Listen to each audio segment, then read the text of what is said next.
Hello everyone, welcome to QCL। आज 20 दिसंबर है, दिन रविवार है और आज की हमारी पहली न्यूज़ है। सुधारों ने बदली देश की तस्वीर। प्रधानमंत्री नरेंद्र मोदी जी बोले, नए कृषि सुधारों के लाभ किसानों को मिलने शुरू। देश लगातार सुधारों की राह पर बढ़ रहा है। आज अर्थव्यवस्था के विभिन्न मोर्चे पर सुधारों के दम पर निवेश के मामले में भारत को लेकर दुनिया का नजरिया बदल रहा है। अब निवेशक भारत ही क्यों नहीं कहने लगे हैं। 6 महीने पहले किए गए कृषि सुधारों का लाभ भी किसानों को मिलने लगा है। नरेंद्र मोदी ने शनिवार को एसोचैम के एक कार्यक्रम में यह बात कही। पीएम ने दुनिया के बाजार में भारतीय पैदावार के लिए अपार संभावना का भी उल्लेख किया। उद्योग संगठन एसोचैम के स्थापना सप्ताह 2020 के अवसर पर प्रधानमंत्री मोदी ने कहा कि 6 साल पहले निवेशकों के पास भारत आने की वजह नहीं थी। अब सुधारों ने परिस्थितियों को बदल दिया। पिछले 6 साल से 1500 से ज़्यादा पुराने व बेकार कानूनों को खत्म कर और नए माहौल के अनुरूप कानून बनाकर परिदृश्य को बदला गया है।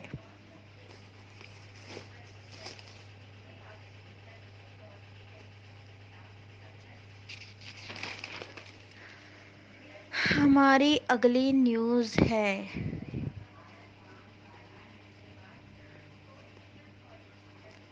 बेनज़ीर होंगी मस्जिद। अयोध्या में प्रस्तावित मस्जिद का मॉडल शनिवार को इंडो इस्लामिक कल्चर फाउंडेशन ने जारी कर दिया है।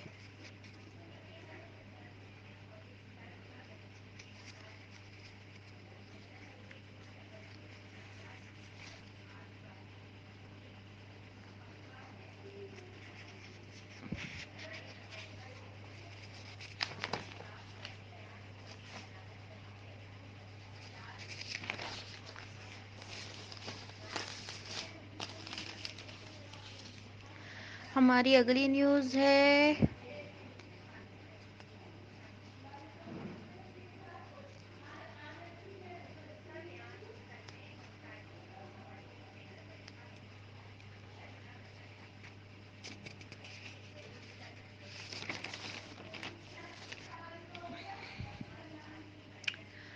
बीएड बीटीसी कोर्स चला रहे मान्यता प्राप्त प्राइवेट कॉलेजों को बड़ी राहत। इलाहाबाद हाईकोर्ट ने बीएड बीटीसी अब डीएलएड कोर्स चला रहे मान्यता प्राप्त प्राइवेट कॉलेजों की जांच के लिए गठित कमेटी का अधिकार क्षेत्र केवल SC/ST छात्रों की स्कॉलरशिप के सत्यापन तक सीमित कर दिया। कोर्ट ने कहा कि कमेटी कॉलेजों की मान्यता आदि मुद्दों पर न कोई सवाल पूछेगी और न ही इसकी जांच की जाएगी।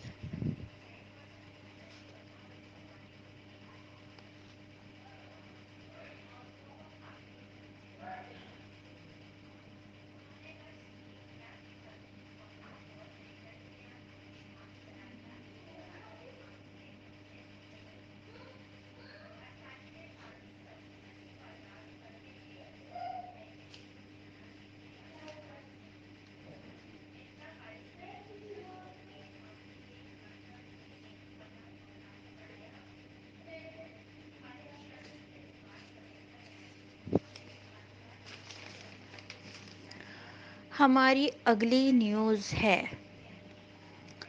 विस्ट्रॉन मामले पर सरकार गंभीर। एप्पल के लिए फ़ोन बनाने वाली ताइवान की कंपनी विस्ट्रॉन की कर्नाटक यूनिट में हुई हिंसा पर केंद्रीय श्रम मंत्रालय ने संज्ञान लिया। श्रम मंत्रालय ने अधिकारों के मुताबिक प्राथमिक जांच की रिपोर्ट सरकार को सौंप दी गई है, लेकिन अभी सरकार पूरे मामले पर अपनी नज़र रख रही है। दूसरी तरफ एप्पल ने कहा कि पूरे मामले में विस्ट्रॉन की तरफ से सही कार्रवाई नहीं की जाने तक उसे एप्पल की तरफ से कोई भी नया ऑर्डर नहीं दिया जाएगा। वहीं विस्ट्रॉन ने लगभग एक सप्ताह पूर्व इस हिंसा के मामले में यूनिट के वाइस प्रेसिडेंट को निलंबित कर दिया है। विस्ट्रॉन ने अपनी प्रबंधकीय टीम को रिस्ट्रक्चर करने की भी जानकारी दी है। अच्छा, घटनाक्रम क्या है कि कर्नाटक में कोलार जिले के नरसापुरा स्थित विस्टर्न संयंत्र में 12 दिसंबर को कर्मचारियों ने जमकर तोड़फोड़ की थी, जिससे एप्पल को करोड़ों का नुकसान हुआ था। ये मैंने आपको न्यूज़ दी है। कर्मचारियों का आरोप था कि कंपनी ने उन्हें उचित मेहनताना नहीं दिया। एप्पल की प्राथमिक जांच में पता चला कि विस्टर्न कर्मचारी प्रबंधन में विफल रही। शनिवार को एप्पल ने कहा कि जब तक दोषियों के खिलाफ विस्टर्न कड़ी कार्रवाई नहीं करती, तब तक ताइवान के इस कॉन्ट्रैक्ट मैन्युफैक्चरर को नया ऑर्डर नहीं दिया जाएगा। विस्टर्न ने अपने वाइस प्रेसिडेंट को हटा दिया। कर्नाटक के श्रम मंत्रालय के मुताबिक संयंत्र में 5,000 कर्मचारियों से ही काम लेने की इजाजत थी, लेकिन बड़ी जरूरतों को देखते हुए कंपनी ने 10,500 कर्मचारी कार्यरत थे। कंपनी क्षमता से अधिक कर्मियों का ठीक से प्रबंधन नहीं कर पाई और कई कानूनों का उल्लंघन भी किया। इस वजह से ये प्रॉब्लम हो गई। अच्छा, अगली न्यूज़ है देश के विकास में टाटा ग्रुप का बड़ा योगदान। प्रधानमंत्री नरेंद्र मोदी ने देश के विकास में टाटा ग्रुप के योगदान की जमकर सराहना की। एसोचैम फाउंडेशन वीक 2020 में पीएम मोदी ने कहा, उद्योग जगत के इस संगठन के पिछले 100 वर्षों के इतिहास में स्वतंत्रता संग्राम समेत कई उठापटक देखे हैं। उन्होंने कहा कि टाटा ग्रुप ने देश के विकास में महत्वपूर्ण भूमिका निभाई है। इसके लिए उन्होंने रतन टाटा ग्रुप के मानद चेयरमैन रतन टाटा को ASSOCHAM enterprise of the century award दिया। याद रखिएगा, रतन टाटा को ASSOCHAM enterprise of the century award दिया। इस मौके पर रतन टाटा ने कोरोना संकट जैसे मुश्किल वक्त में देश का नेतृत्व करने के लिए प्रधानमंत्री नरेंद्र मोदी को धन्यवाद दिया। उन्होंने कहा कि उनके बेहद मजबूत नेतृत्व का उद्योग जगत पर पूरा फायदा उठाएगा।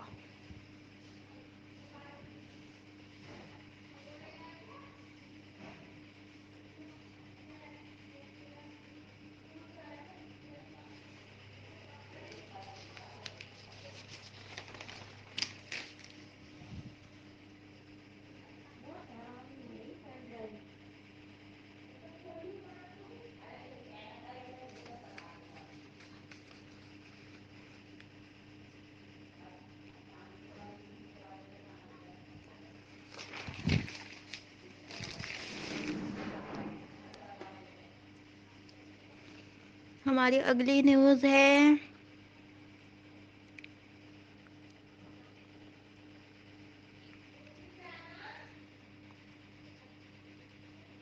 अमेरिका में एक दिन में मिले 2.5 लाख संक्रमित। अमेरिका में टीकाकरण अभियान शुरू होने के बीच कोरोना महामारी का कहर जारी है। देश में बीते 24 घंटों के दौरान रिकॉर्ड करीब 2.5 लाख नए कोरोना पॉजिटिव केस पाए गए। दुनिया के किसी अन्य देश में एक दिन में इतनी बड़ी संख्या में संक्रमित नहीं मिले हैं। अमेरिका में संक्रमित लोगों का कुल आंकड़ा 1,74,65,000 से अधिक हो गया है। अब तक कुल 3,13,000 से ज्यादा पीड़ितों की मौत हुई है। हमारी अगली न्यूज़ है दुनिया में पहली बार परमाणु ऊर्जा से बिजली बनाई गई। आज ही के दिन 20 दिसंबर 1951 मतलब 1951 में अमेरिका के इडाहो में एक्सपेरिमेंटल रिएक्टर 1 परमाणु ऊर्जा संयंत्र में पहली बार बिजली बनाई गई।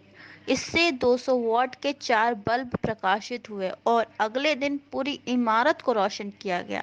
1964 में संयंत्र को बंद कर दिया गया। हमारी अगली न्यूज़ है द्वितीय विश्व युद्ध में जापान के लड़ाकू विमानों ने कलकत्ता पर बरसाए बम।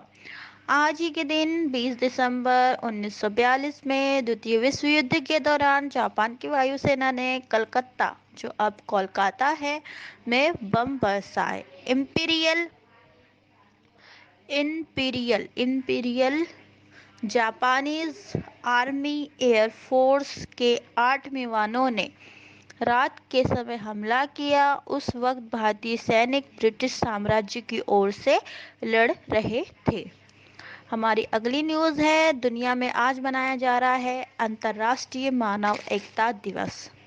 आज ही के दिन संयुक्त राष्ट्र ने 2005 में 20 दिसंबर को अंतर्राष्ट्रीय मानव एकता दिवस मनाने की शुरुआत की। इसका मुख्य लक्ष्य संबद्ध देशों की गरीबी कम करना और गरीबों के सार्वभौमिक मूल्यों की पहचानना है। सार्वभौमिक मूल्यों को पहचानना है। 20 दिसंबर 2002 को संयुक्त राष्ट्र महासभा ने विश्व एकता कोष की स्थापना की थी। यह फंड फरवरी 2003 में संयुक्त राष्ट्र विकास कार्यक्रम के ट्रस्ट फंड के रूप में स्थापित किया गया। इसका उद्देश्य गरीबी उन्मूलन है। इसका उपयोग विकासशील देशों में मानव और सामाजिक विकास को बढ़ावा देने के लिए भी किया जाता है। अंतर्राष्ट्रीय बिरादरी के बीच गरीबों और अमीरों के बीच बढ़ती खाई बड़ी चिंता आज भी बनी हुई है। अच्छा, हमारी अगली न्यूज़ है, देश का आत्मसम्मान सबसे ऊपर। रक्षा मंत्री राजनाथ सिंह ने शनिवार को कहा कि चीन के साथ सीमा पर गतिरोध से भारत जिस तरह निपट रहा है वह दिखाता है कि देश कमजोर नहीं है और किसी भी तरह के अतिक्रमण या आक्रमण का मुंह तोड़ जवाब दे सकता है। कहा कि भारत विवादों का शांतिपूर्ण समाधान तो चाहता है, लेकिन अपने आत्मसम्मान पर कोई आंच बर्दाश्त नहीं करेगा।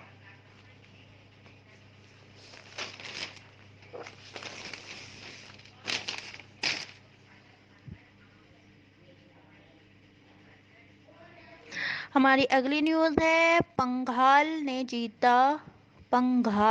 जीता स्वर्ण। भारतीय मुक्केबाज अमित पंघाल ने जर्मनी के कोलोन में चल रहे मुक्केबाजी विश्व कप में स्वर्ण पदक अपने नाम कर लिया है। शनिवार को 52 किलोग्राम भार वर्ग के फाइनल में उनके विपक्षी खिलाड़ी द्वारा पीछे हटने के बाद पंघाल को स्वर्ण पदक दिया गया। पंघाल को जर्मनी के ऑगस्टी टर्टरयान ने वॉक ओवर दिया। एशियन गेम्स के चैंपियन पंघाल ने इससे पहले सेमीफाइनल में फ्रांस के विश्व चैंपियनशिप के कांस्य पदक विजेता बिलाल बेननमा को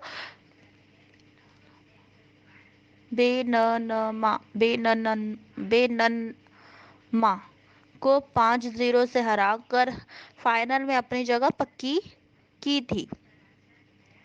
पंघाल के अलावा सतीश कुमार 91 किलोग्राम से अधिक शनिवार को चोट के कारण जर्मनी में चल रहे विश्व कप के फाइनल में नहीं उतर सके, जिससे उन्हें रजत पदक से संतोष करना पड़ा।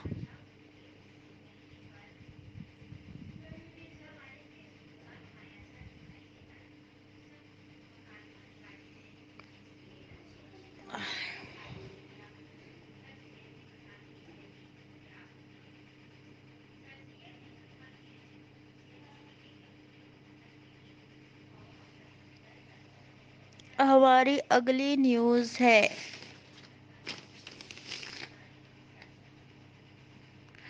सुप्रीम कोर्ट ने खत्म किया पुरुष और महिला आरक्षण में अंतर।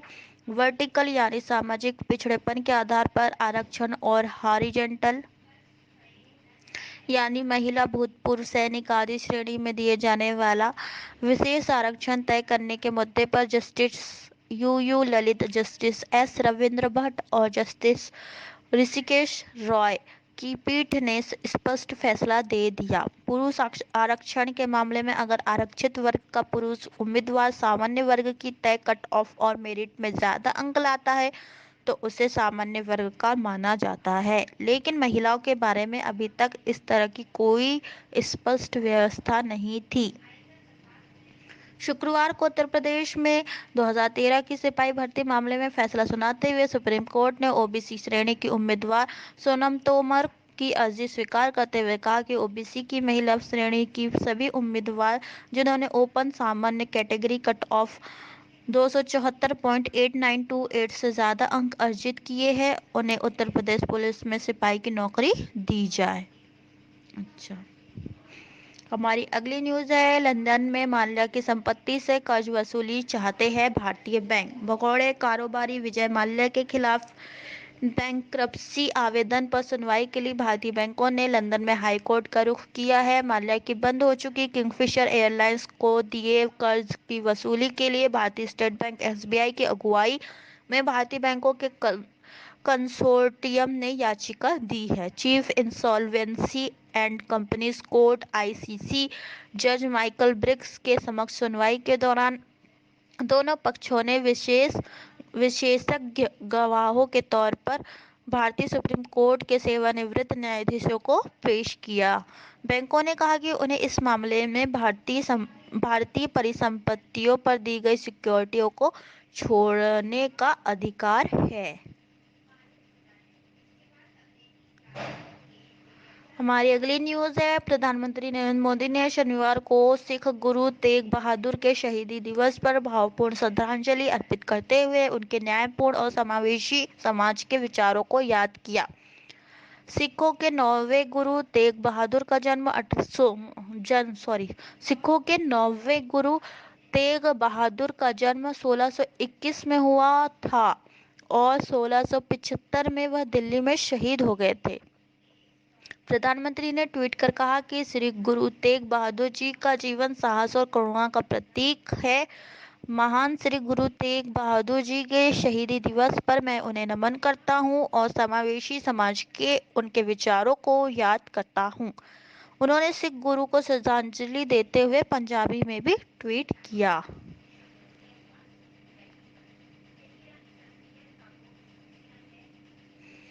अच्छा, तो इतनी ही न्यूज़ है आज की, और कोई न्यूज़ है नहीं, ज़्यादा ढंग की कोई न्यूज़ नहीं है।